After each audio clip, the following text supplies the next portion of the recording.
Y pues el tema que elegí, no sé si los asistentes no pueden abrir su micrófono, entonces le pediría a las moderadoras si algo no va bien, que me avisen, por favor.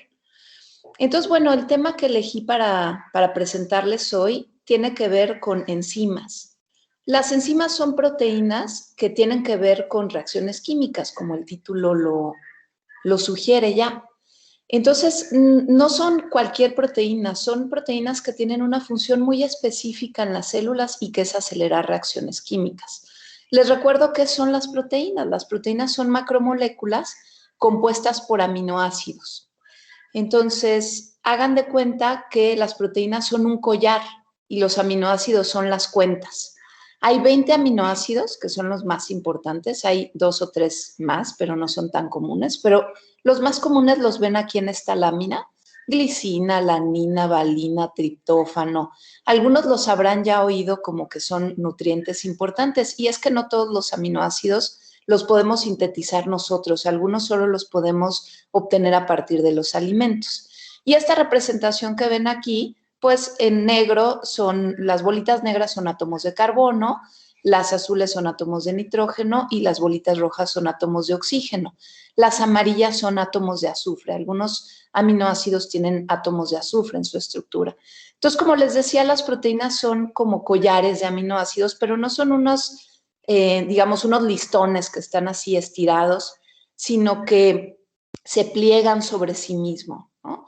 Entonces, los aminoácidos están unidos entre ellos por enlaces covalentes para formar estos polímeros que son las proteínas. Una proteína puede contener entre cientos y miles de aminoácidos. Pero como les decía, no está nada más así como un listón, como una tira, sino que se pliegan y se doblan sobre ellos mismos, otorgándole a la proteína una configuración tridimensional muy particular. Y esta configuración tridimensional es esencial para su función. Si pierde la estructura tridimensional, pues entonces ya no es funcional. Y aquí les voy a poner un pedacito de un video que nos muestra lo increíble que son esas estructuras tridimensionales de las proteínas, que ahora podemos literalmente ver gracias a técnicas modernas que se desarrollaron el siglo pasado para poder literalmente, como les decía, ver cómo se ve una proteína. Entonces, a ver, ¿cómo nos va con esto? Espero que ahí estén viendo el video, deberían estar viendo un comercial. Bueno, entonces lo que quiero que vean es, aquí en este video, cómo se ve una proteína que se llama hemoglobina. Esta, como le sonará el nombre, pues es una proteína que todos tenemos en la sangre y que sirve para acarrear oxígeno. Entonces, todas estas bolitas que ven son átomos de los aminoácidos. Vean qué bonita se ve la hemoglobina. También se puede representar de otra manera, que es únicamente los átomos que están unidos por un enlace covalente. ¿Sí ven cómo la proteína está, no está como un listón, así liso, sino que está formando dobleces y pliegues y va y viene y regresa? Esa estructura tridimensional depende de la secuencia de aminoácidos que conforman a la proteína. También podemos representarla de esta manera, fíjense, que es únicamente la superficie de la proteína, es decir, los átomos que están en contacto con el solvente. Ahí adentro en blanco, ven unos átomos que están representados en blanco, es un grupo químico que contiene un átomo de hierro, porque esta enzima necesita un átomo de hierro para hacer su función. Y las proteínas son muy chiquitas en realidad, miden unos 6.5 nanómetros la hemoglobina, por ejemplo. Todas las proteínas están más o menos en esa escala, en la escala nanométrica. Y nada más para que se hagan una idea, aquí en esta lámina estarían representados 100 nanómetros. Vean todas las moléculas de hemoglobina que caben en 100 nanómetros y la hemoglobina la encontramos en nuestro cuerpo en los glóbulos rojos que están en la célula, en la sangre. Entonces, para que se hagan una idea, esta ventanita de 100 nanómetros corresponde a esta otra ventanita que está aquí en este glóbulo rojo, y todo el glóbulo rojo son 10 micras. Entonces, imagínense la cantidad de moléculas de hemoglobina que puede haber en un solo glóbulo rojo. 280 millones de moléculas de hemoglobina en un solo glóbulo rojo y nosotros tenemos pues miles de glóbulos rojos en la sangre. Entonces esto es un poco para situarnos en la escala de las proteínas. Ahí deberían estar viendo otra vez mi presentación. Y bueno, quiero rápidamente platicarles que las proteínas cumplen con muy diversas funciones en las células de todos los seres vivos. ¿Como cuáles funciones? Pues de defensa, comunicación, transporte, estructura, almacenamiento. Pero las proteínas de las que vamos a hablar hoy son las que cumplen con la función de catalizar reacciones químicas, es decir, acelerarlas que vayan más rápido. Nada más algunos ejemplos rápidos para acordarnos de esas otras proteínas que no son catalizadores. Los anticuerpos. Ahora todo mundo, por lo del COVID, hemos estado escuchando que si los anticuerpos aquí, los anticuerpos allá. Bueno, los anticuerpos son proteínas, pues son proteínas muy particulares. En esta lámina se ve esta molécula que tiene aquí una forma de T. Esto es un anticuerpo, así se ven los anticuerpos. Y lo que hacen es con estas partecitas, con estas alitas que tiene, reconocen agentes patógenos, virus o bacterias. También hay proteínas que nos ayudan a enviar señales dentro de nuestro cuerpo. Por ejemplo, la insulina, que está representada aquí con esta molécula chiquita azul, amarilla y verde, es una molécula que ayuda a que la célula perciba cuánta azúcar hay en la sangre. Y dependiendo de eso se puede unir a esta otra proteína, vean, esta azul, que es enorme, que es un receptor de insulina, y entonces mandar señales a la sangre para que absorba esa azúcar que está en la sangre. La hemoglobina, ya les hablé un poquito de ella, sirve para transportar oxígeno a través de nuestra sangre, llevándola desde los pulmones hasta todos los tejidos, todas las células de todo el cuerpo. Para eso sirve la hemoglobina. También hay proteínas que sirven para dar estructura. Yo no sé si ustedes sepan, pero la proteína más abundante que tenemos en nuestro cuerpo es el colágeno. Y este colágeno pues está presente en músculos, en articulaciones, ¿no? Y sí, es muy importante para dar como soporte a nuestro cuerpo. Y otra proteína bastante abundante en nuestro cuerpo es la queratina, y esa la encontramos en las uñas, en el cabello.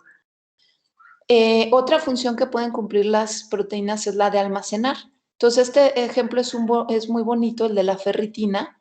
Es una proteína, ahí deberían estar viendo un pedacito de video. Fíjense, una proteína que aquí la estamos viendo en la representación de la superficie, pero si le pudiéramos cortar y ver qué hay adentro, veríamos que es como una cápsula hueca. Y adentro, fíjense, está lleno de estas bolitas rojas que son átomos de hierro. Entonces, la función de la ferritina es guardar esos átomos de hierro que son importantes para otras cosas, pero que no es deseable tenerlos ahí libres en la célula. Entonces, la ferritina los acumula adentro de su estructura para liberarlos en el momento en el que sea apropiado. Otra vez, nosotros nada más vemos ahí como una especie de capsulita, pero recuerden que las proteínas están formadas así por este tipo de estructuras, como de churritos, ¿no? Y bueno, en este caso, de la ferritina, pues adentro guarda el hierro. Voy a regresar a mi presentación, que deberían estar viendo ahorita. Y bueno, aterrizamos finalmente en las enzimas. Entonces, ustedes pueden imaginarse que la célula es como una fábrica. Todo el tiempo, adentro de las células, ocurren miles de reacciones químicas. En este momento, mientras ustedes me están escuchando, parpadeando, respirando, para que todos esos procesos ocurran, tienen que ocurrir miles de reacciones químicas. Entonces, imagínense si una de esas reacciones químicas se retrasa, ¿ok? Si se imaginan entonces que la célula es como una fábrica donde adentro se están ocurriendo un montón de cosas, bueno, los obreros de esa fábrica son las proteínas, ¿ok? Y cuando hablamos de reacciones químicas, los obreros son obreros especializados que se llaman enzimas. Y es entre estos pliegues y dobleces que veíamos que tienen las proteínas, donde las enzimas pueden catalizar reacciones químicas porque se forma un ambiente químico muy especial. Aquí les pongo en esta galería cómo se ven algunas enzimas. No son todas, ni es, digamos, una imagen exhaustiva, pero es solo para que vean que las proteínas pueden adoptar diferentes plegamientos. Vean esta, por ejemplo, anhidrasa carbónica, como tiene aquí como unos listones, esas se llaman hojas beta, mientras que hay otras que tienen más de estos churritos que se llaman alfa hélices y otras que combinan las dos estructuras. Entonces, gracias a la biología estructural podemos ver literalmente esta estructura de las proteínas y entender cómo entre estos pliegues y dobleces los grupos de los aminoácidos generan este ambiente químico que les digo muy particular, y esto es parte de lo que ayuda a que las enzimas catalicen las reacciones químicas. No crean que 10 veces o 2 veces o 1000 veces, millones de veces más rápido. Y ahorita les voy a mostrar algunos ejemplos. Fíjense, aquí en esta lámina les pongo algunos números. Aquí a la izquierda vamos a ver la velocidad de la reacción sin catalizador, ¿no? Normalmente estas reacciones que las enzimas catalizan, pues ocurren de forma espontánea, ¿no? No necesitan ningún catalizador para que ocurran. El problema es que ocurren muy lento. Entonces, fíjense, el número que ven aquí, 8 por 10 a la menos 10, o sea, 0.00000, ¿no? 10 ceros 8, es el número de moléculas de sustrato que se convierten por segundo cuando la reacción ocurre sin catalizador. Luego, cuando esta reacción ocurre en presencia de la enzima, que es el catalizador, vean, 16,000 moléculas de sustrato se convierten por segundo. Entonces, si uno compara las dos velocidades, si uno hace la división de esta velocidad contra esta, pues nos da el factor por el cual la enzima acelera la reacción. 2 por 10 a la 13. Acuérdense que 10 a la 6 es 1,000,000. 10 a la 12 es 1,000,000 de millones. Entonces, 10 a la 13 es 10 millones de veces que la enzima acelera su reacción. ¿Y de qué enzima estamos hablando? Bueno, este ejemplo en particular que les puse es la acetilcolinesterasa. Esta es una enzima que cataliza la degradación de una molécula muy importante que se llama acetilcolina. La acetilcolina es una molécula pequeñita, es un neurotransmisor muy abundante en el sistema nervioso. De hecho, fue el primer neurotransmisor que se caracterizó. Fue el primero que se conoció y resulta ser el más abundante. Y es una molécula pequeñita que sirve para que las neuronas se comuniquen entre ellas. Aquí en este dibujito les estoy tratando de ilustrar las conexiones entre neuronas y cómo en esas conexiones pues hay moléculas que van y vienen. La acetilcolina es una de estas moléculas. Y gracias a la acetilcolina podemos regular la atención, la memoria, podemos asimilar nueva información, incluso nos puede ayudar a nuestro estado de ánimo. Entonces es muy importante que la acetilcolina esté donde debe estar, en la cantidad en la que debe estar. Si algo le pasa a la acetilcolinesterasa, que es la enzima que va degradando la acetilcolina, y la acetilcolina por algo se empieza a acumular, lo que puede causar es una contracción muscular prolongada. Es decir, hay demasiada acetilcolina, nuestros músculos reaccionan a eso, se contraen y no se relajan. Entonces, por ejemplo, no podemos respirar bien cuando esto ocurre, ¿no? Acuérdense que para respirar hay que contraer y luego relajar el músculo, ¿no? Los músculos relacionados con la respiración. Bueno, si no tuviéramos a la acetilcolinesterasa o la acetilcolinesterasa no fuera tan eficiente para estar quitando a la acetilcolina, pues eso nos pasaría y nos podríamos morir. Otro ejemplo es la enzima amilasa. Esta enzima amilasa cataliza la degradación del almidón. El almidón es un polisacárido compuesto por moléculas de azúcar y está presente en muchos alimentos. Por ejemplo, está presente el almidón en el grado de cebada, que es lo que se usa para hacer cerveza. Y la amilasa, pues, es una enzima muy importante para degradar este almidón y producir azúcares simples como la glucosa, porque estos azúcares simples son los que se comen las levaduras en el proceso de fermentación para producir alcohol en la cerveza. Entonces, bueno, algunos, si ustedes les preguntan a algunos, la amilasa les parecería una enzima súper importante, ¿no? Sin ella no sería la cerveza lo mismo, ¿no? Entonces, fíjense, esta reacción que cataliza la amilasa, que aquí se las ejemplifico, el almidón, un polímero grande con muchas glucosas, y la amilasa lo que hace es romper todos estos enlaces del almidón para producir los azúcares simples. Bueno, esta reacción ocurre espontáneamente, pero vean con qué velocidad. 0.14 ceros, 19 moléculas de sustrato convertidas por segundo. Pero con la enzima, entonces sube a 1360 moléculas de sustrato convertidas por segundo. Si dividimos estos dos números, fíjense, nos da un número enorme. 7.2 por 10 a la 17, ya hasta perdí la cuenta. Son miles de millones de veces que acelera la reacción química esta enzima. Extraordinario.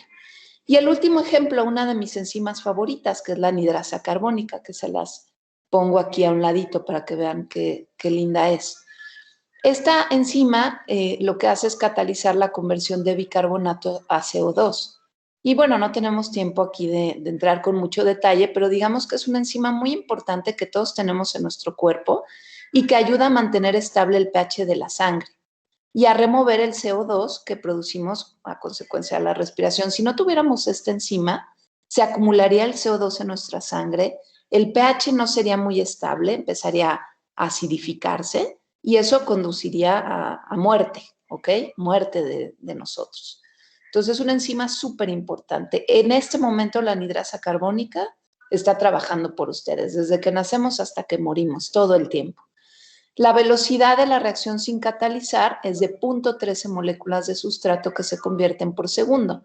No se ve tan terrible como los otros ejemplos. En presencia de la enzima, esta reacción ocurre con esta velocidad, 1.000.000 de moléculas de sustrato convertido por segundo.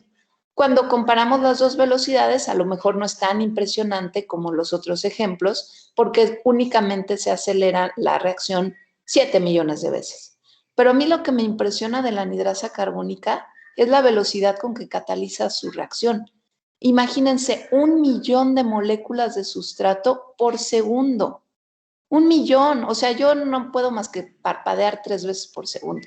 Ahora imagínense hacer algo 1.000.000 de veces en un segundo. Increíble.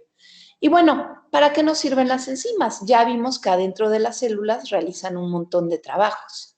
Pero el tema es que también podemos tomarlas y usarlas fuera de las células para hacer cosas para las que no fueron diseñadas, pero que a nosotros nos sirven. Y recuerden que eso es la biotecnología, es el uso de seres vivos o de sus partes, como sus enzimas, para obtener un bien o un producto. Y las enzimas, fíjense que no es algo tan alejado de nuestras vidas.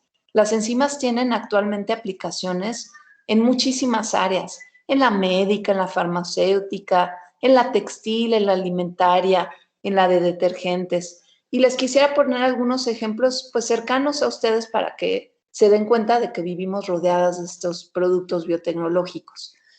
Por ejemplo, cada vez que ustedes lavan ropa en su casa, sobre todo estos detergentes granulados, esos detergentes contienen enzimas que degradan grasa, se llaman lipasas, enzimas que degradan almidón, las amilasas, como acabamos de ver, y enzimas que degradan otras proteínas, como proteasas. Nosotros podemos manchar nuestra ropa con grasa, con almidón y con comida que tiene proteínas. Entonces, gracias a estas enzimas, pues la ropa se lava mejor. También en el área farmacéutica y médica hay enzimas que se usan, por ejemplo, para sintetizar algún medicamento, por ejemplo, un antibiótico, ¿no? Entonces, en ese tren de reacciones químicas para llegar de la materia prima al producto, que sería en este caso un antibiótico, pues hay compañías que ya usan reactores en donde el catalizador es una enzima. Pero también la propia enzima a veces puede ser un medicamento. Por ejemplo, hay una enzima que se llama streptokinasa, que su función es hidrolizar enlaces, ciertos enlaces de proteínas. Y eso sirve para degradar coágulos en personas que tienen problemas de bloqueo de arterias u otras enfermedades, pues les dan esta streptokinasa. O la lactamasa, que es una enzima que degrada antibióticos, que degrada penicilina, por ejemplo. Entonces, cuando alguna persona es alérgica a la penicilina y no lo sabe y le aplican penicilina, el antídoto es inyectarle lactamasa. Y esa enzima va a degradar la penicilina y entonces va a detener la reacción alérgica de la persona. Seguramente muchos de ustedes en este momento están usando jeans. Y si esos jeans están deslavados, es muy probable que se hayan usado enzimas para obtener ese efecto deslavado. hay algunas enzimas que degradan colorantes. Entonces, en la industria textil, ya que está pintado el jean, se le pone estas enzimas en ciertas partes para que se despinten y den este efecto de lavado, de desteñido que tanto nos gusta. También en el área ambiental hay enzimas que se pueden usar para degradar contaminantes. Justamente también en la industria textil, imagínense que pintan de azul, de verde, de amarillo, de naranja, de morado. Imagínense cómo salen esas aguas de desecho.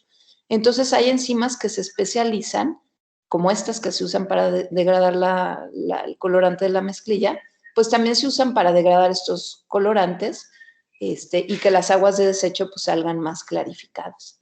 También en la industria alimentaria hay enzimas que se usan para clarificar jugos, para sintetizar edulcorante, que se añaden directamente en alimento para ganado, para sintetizar compuestos químicos y también para diagnóstico. Cada vez que ustedes o algún familiar se mide glucosa en sangre con esos aparatitos que venden en la farmacia o se hacen una prueba de embarazo, están usando enzimas. Hay enzimas que se usan en esas pruebas diagnósticas. Entonces, bueno, ya para terminar y dejar un poquito de tiempo para preguntas que ustedes quisieran hacer, les quiero platicar rápidamente qué hacemos nosotros en nuestro laboratorio. Ya se imaginarán ustedes que lo mío son las enzimas. Yo soy ingeniera química y a mí me encanta la química. Entonces, pues las enzimas todo tiene que ver, o sea, las enzimas tienen todo que ver con la química porque su función es acelerar reacciones químicas. Entonces, las enzimas en particular con las que yo trabajo nos gustan mucho porque las sacamos de hongos, honguitos de esos que crecen en los troncos de árbol muerto. Esos honguitos lo que hacen es destruir la corteza de los árboles para llegar a donde está la comida, que es la celulosa, que es la madera. Pero para degradar esa corteza, pues necesitan producir unas enzimas muy poderosas, porque la corteza de los árboles es muy compleja, está formada por un polímero que se llama lignina, que es como un entramado de anillos aromáticos muy complejo. Y entonces estas enzimas, que al hongo le sirven para eso, cuando nosotros las tomamos y las usamos en el laboratorio, pues nos damos cuenta de que pueden hacer otras tareas, como degradar contaminantes. Entonces, por ejemplo, los contaminantes emergentes, que quizás ustedes hayan oído ya hablar de ellos, no son contaminantes de estos que te matan, que son muy tóxicos, que envenenan a los peces. No, de hecho, los contaminantes emergentes están en productos que usamos todos los días. Por ejemplo, en el shampoo, en el jabón, en el analgésico que nos tomamos cuando nos da fiebre, ¿no? En el ibuprofeno, hasta en las pastillas anticonceptivas. En fin, son compuestos que no son tóxicos como tal, pero que al liberarse en el ambiente y acumularse en bajísimas cantidades, causan efectos nocivos sobre los seres vivos. Por ejemplo, se empieza a liberar, digamos, las pastillas anticonceptivas que millones de mujeres toman en el mundo. Bueno, pues no todas esas hormonas son metabolizadas por nuestro cuerpo. Un poco de estradiol, por ejemplo, que es la hormona femenina por excelencia, y se encuentra en estas pastillas, puede ser desechada por la orina. Y pues ya saben, ¿no? De la orina llega a los ríos, de los ríos, le llega a los peces, a los anfibios, y esos peces y esos anfibios también tienen hormonas, y sus hormonas se parecen a las nuestras. Entonces, ellos sensan una hormona en el agua y, pues, por ejemplo, se empiezan a feminizar todas las poblaciones de peces. Entonces, no son contaminantes que matan, pero sí causan efectos no benéficos sobre los seres vivos. Y la pregunta es, ¿pueden las enzimas con ellos? Y algunas de las enzimas que nosotros utilizamos pueden degradar muchos de estos compuestos, pero algunos otros no. Entonces, pues, ¿qué hacemos? ¿No? Hay que buscar nuevas enzimas o hay que modificar a las enzimas que tenemos para que lo logren. Otro trabajo muy bonito ya de hace algunos años es transformar asfaltenos con enzimas. Los asfaltenos son estas moléculas súper complejas, vean, llenas de estos anillitos aquí más oscuros son anillos aromáticos con átomos de azufre, de nitrógeno, algunas con metales. Los asfaltenos es la fracción más polar que hay en el petróleo. A lo mejor ustedes han visto cómo a veces arreglan las calles con una mezcla como negra. Voy a usar una referencia medio infantil, pero creo que sí me la van a entender. ¿Se acuerdan en la película del Rayo McQueen, cuando estaba arreglando la calle con una mezcla negra? Bueno, eso es asfalto. Y el asfalto es rico en asfaltenos, es un subproducto del petróleo que no sirve para nada más que para echarlo en las calles. Pero sería genial, pues, poderlo usar para otra cosa. O imagínense cuando hay un derrame de petróleo, pues esas cosas ahí se quedan para siempre, no hay quien las degrade. Entonces nosotros encontramos que una de nuestras enzimas era capaz de oxidar asfaltenos y hacerlos un poquito menos complicados, ¿no? Y bueno, otra cosa que hacemos en nuestro laboratorio, como les decía, es modificar a las enzimas, porque las enzimas no siempre van a hacer lo que nosotros deseamos, ¿no? Ellas están diseñadas para una función muy, muy específica en la célula y nosotros las sacamos de la célula y queremos que hagan todas estas cosas que les platiqué, pues no siempre lo van a hacer muy eficientemente. Pero entonces nosotros podemos hacer ingeniería genética para modificar esas proteínas, estudiarlas también con herramientas computacionales para tener idea, ¿no? En esta estructura que hay que cambiarle para que ahora la enzima haga lo que nosotros queremos.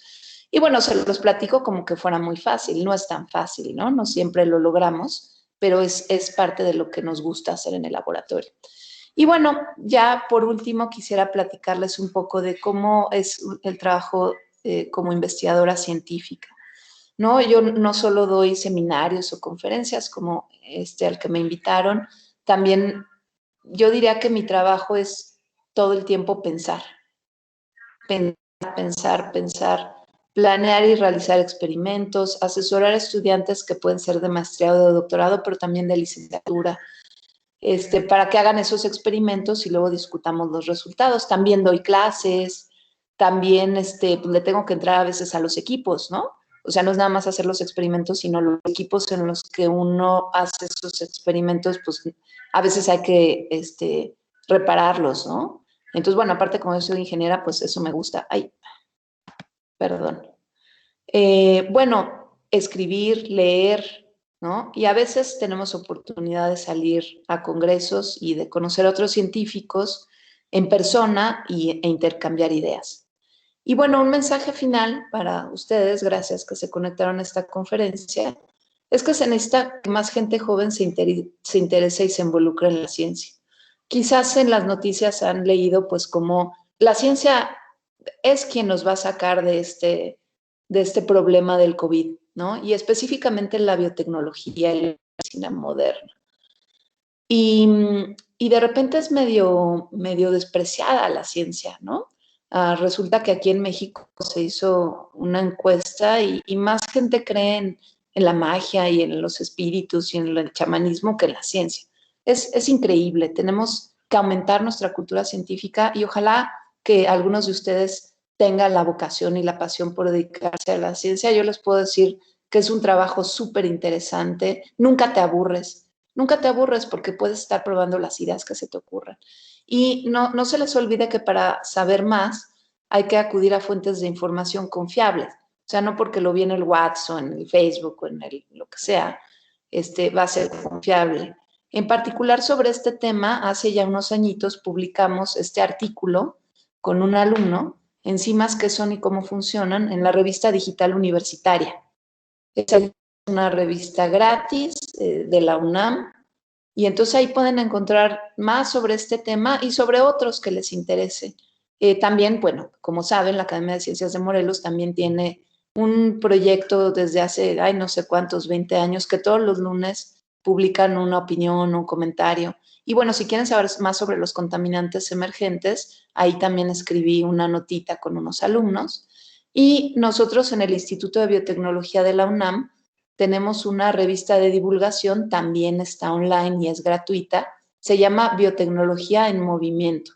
Y si quieren aprender más sobre cómo las enzimas se pueden usar como medicamentos, en específico para ser antibióticos, pues ahí yo también escribí una notita hace un tiempo. Y bueno, aquí les dejo mis datos de contacto, mi correo, por si tuvieran alguna pregunta más adelante. Y lo que me gustaría hacer ahorita es dejar de compartir y más bien tomar preguntas que tuvieran ustedes. Gracias.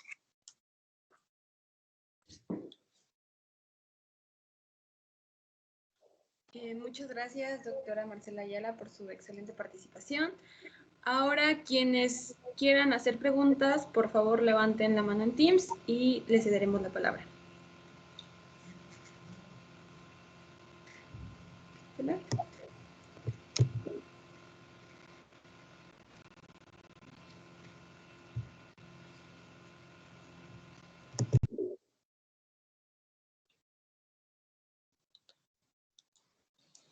Bueno, si no hubiera ahorita de momento preguntas, a mí me gustaría saber los que nos acompañan de dónde vienen. No sé si se puede habilitar el chat para que ahí nos pongan algún comentario de qué escuela vienen, de qué nivel, o no se puede eso. Sí, el chat está activo, solamente los micrófonos son los que se tienen que activar, entonces si alguien quiere hacer algún comentario también puede hacerlo, y si lo quiere hacer con voz, pues Claro, levanta la mano. adelante. Sí. Pero el chat está activo.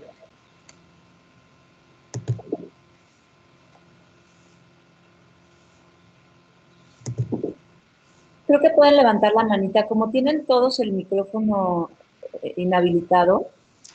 Rosa, fue el problema que me pasó a mí antes, pues no podía yo hablar porque el micrófono está inhabilitado, la cámara está inhabilitada y yo no tengo acceso al chat, entonces no estoy segura si ellos también.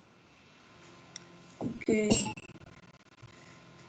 Entonces, si alguien quiere participar, lo recomendable sería entonces que levantara, por favor, la mano.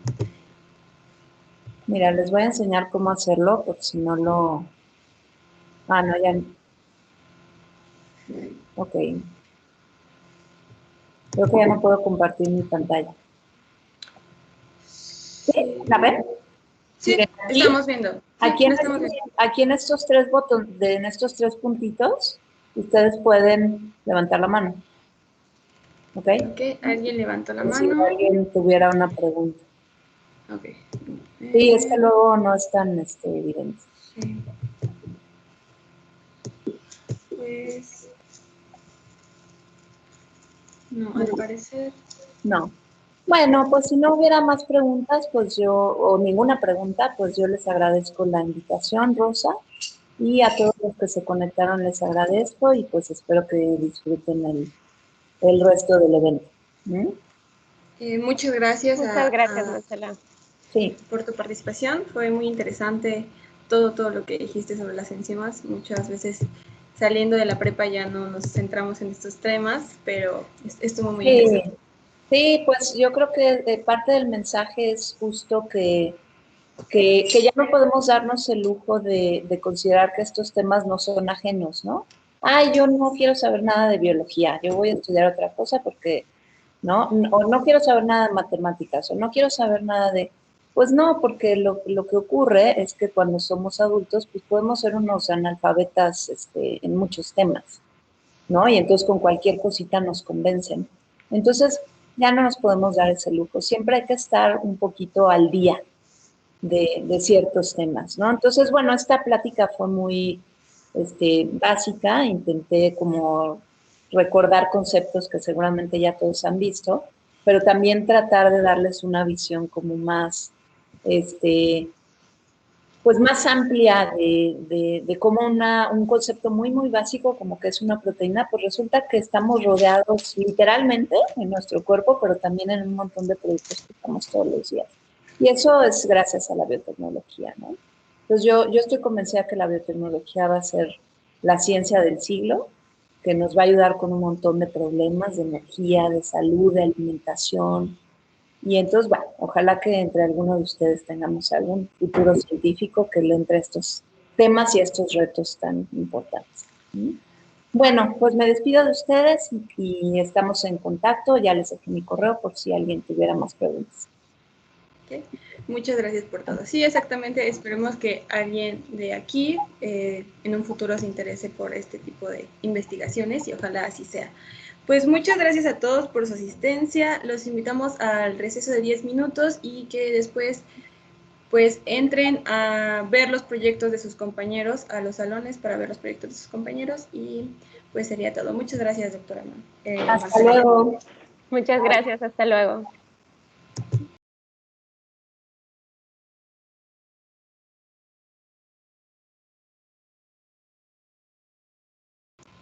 Mm.